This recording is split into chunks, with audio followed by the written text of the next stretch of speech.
Guys, my used Tekno NB48.4 is way worse than I thought. What is up, guys? My name is Mark Santamaria. Welcome back to the channel. Welcome back to the RC vlog. I pretty much had it with this car, guys. I'm sorry that it's not even really that I'm negative. I went against my better judgment and bought a used race car, RC race car. Even though I trusted the guy, there's still I keep uncovering skeletons, and it's driving me completely crazy. So I thought I was gonna get done with it today. I went through most of it. I put the CVDs in there.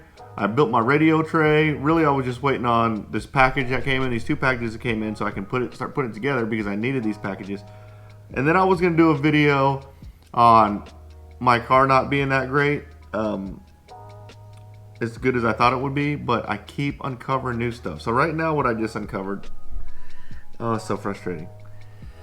So first off, this guy, he over tightened everything, like big time. Like you can see on this shock shaft, he got a wrench like this and freaking wrenched down on it and really muscled on the shock caps and this bottom piece, the bottom of the shock that holds the O-ring. You can tell because this bottom piece is all stripped out, so you can tell he got a wrench on it.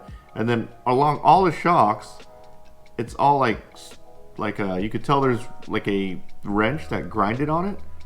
They're so bad. So I started building shocks. You know, cosmetically, yeah, that bothers me, but it's not a showstopper, right? Not a showstopper. It's just scratches all over my stuff. But then I started like checking the shock shafts, and the way you check your shock shaft is you go up and down, make sure there's no binding. Well, check this out. Oh, there's like binding right at the bottom. So I thought it was a shock shaft, which he had the titanium nitride shock shafts, and you could tell where it's kind of like wearing on the side here. So obviously it wasn't going down flush.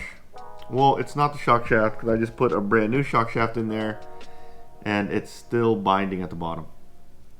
I mean, look, I can feel it like just binding there at the bottom.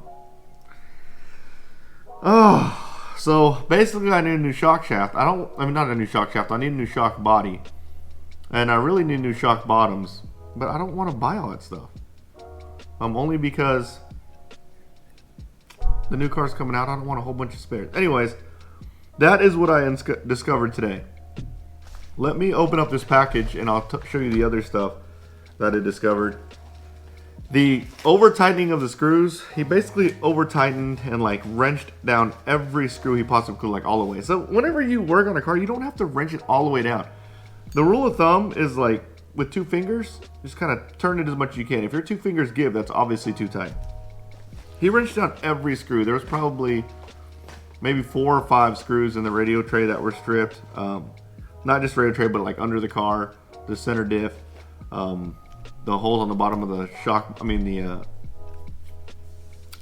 gearboxes, they were just stripped because they were wrenched down. So let's open. This is a package from Tekno. I ordered the parts for it. Again, I wanted to finish it, but let's see what I got in here.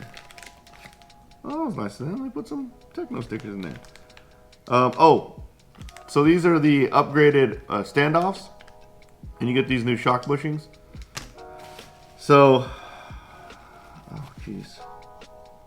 Man, when it rains, it pours. My iPad that I'm using to record is about to die. Anyways, I got the upgraded standoffs. The reason why I got the upgraded standoffs is the standoff, see how he didn't have the bushings on there? And what he did was use fuel line, which that's kind of a hack, but they had the upgraded standoffs anyways, so I went ahead and got them. The front bumper, obviously the front bumper on his car was like worn all the way down, so I had to get a new front bumper. That's not bad. Those don't think about me. Oh, sway bar. So you don't know what setup they put on it. So he had this really thick sway bar on the front. I don't want the thick sway bar. I want a normal sway bar. I want the 2-3 sway bar, so I had to get a sway bar. Springs. That was the other thing that I kind of missed on this car was the springs. So the springs on the front were, I don't know if they're worn. I don't know if he wrecked really bad, but you couldn't tell what color they were. And they weren't really the color I wanted. I wanted pink front springs, so I went ahead and ordered a set of pink front springs.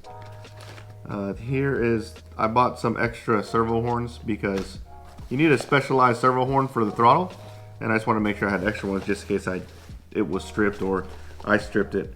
Here's my shock standoffs, and This is the part that kind of threw a red flag when I started wrenching on it. So as I started taking the car apart, I noticed something. And this is the part that I noticed. This D plate is like worn down. Like, he drove the crap out of this car. He might have said he only had 3 gallons, but he had 3 gallons like on cement or something. But this D plate is worn all the way down, so far down that you can see the plastic of the pills on the bottom of it. So I had to get another D plate. And the reason why I had to get a D plate is because, again, it was worn down so far. Basically, half the metal, basically it's almost, the metal's been worn down so far, it's almost worn down to the plastic pill on the D plate. So I was like, okay, well, I definitely need a new D plate. But if I put a new D plate on it, guess what? It's gonna wear down again because the chassis is so worn down. So I was like, okay, do I buy a new chassis? I didn't want to buy a new chassis because I don't plan on running the car that long. So I was like, you know what? Let's try something aftermarket. So I ordered this. This was the solution, or supposed to be the solution for this D plate chassis worn down problem.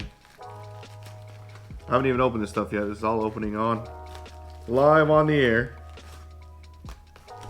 Invoice, boom. Front and rear skid plates by Sumo RC.